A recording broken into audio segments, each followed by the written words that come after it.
Viewers, இன்றைக்கி நம்ம pasta எப்படி செய்கிறதுன்னு பார்க்க போகிறோம். அதுக்கு என்ன பண்ணணும்னா, தண்ணியை பாயில் பண்ணிவிட்டு அதில் 2 ஸ்பூன் உப்பு போட்டுக்கிறோம். உப்பு போட்டுக்கிட்டு கொஞ்சம் ஆயிலை ஊற்றிக்கணும். ஆயிலை ஊற்றிட்டு வேணுங்கிற அளவு பாஸ்தாவை நம்ம அந்த கொதிக்கிற தண்ணியில் போடணும்.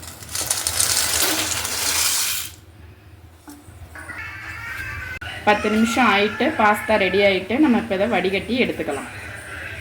தக்காளி நல்லா வெந்துருச்சு. தோலை உரிச்சிட்டு நம்ம மிக்சியில் அடித்து பேஸ்ட் ஆக்கிக்கலாம்.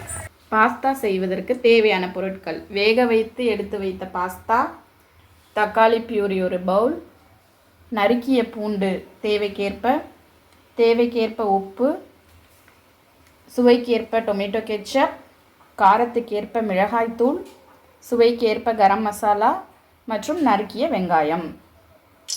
அடுப்பை பற்ற வச்சு ஒரு பேனை வச்சு அதில் ஆயில் ஊற்றி ஆயில் ஹீட் ஆனதுக்கப்புறம் நறுக்கிய பூண்டை போடணும்.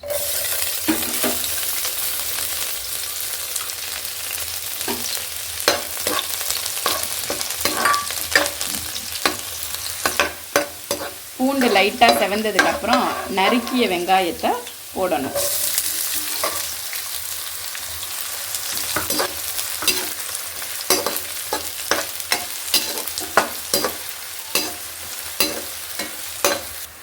வெங்காயம் வதங்கினதுக்கப்புறம் வேக வச்சு மசிச்ச தக்காளி விழுத கொட்டணும்.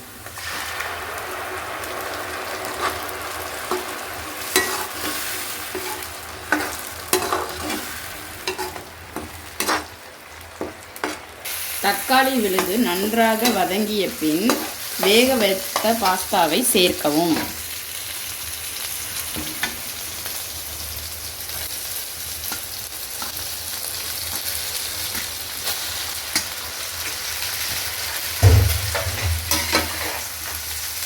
அதன் பிறகு தேவையான அளவு டொமேட்டோ கெச்சப்,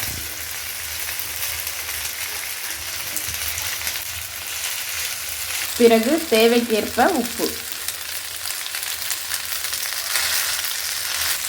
பிறகு தேவையான அளவு கரம் மசாலா, தேவையான அளவு மிளகாய்த்தூள்.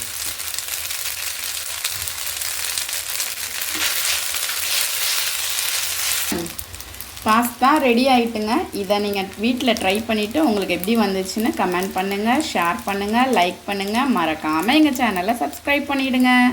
Thank you viewers.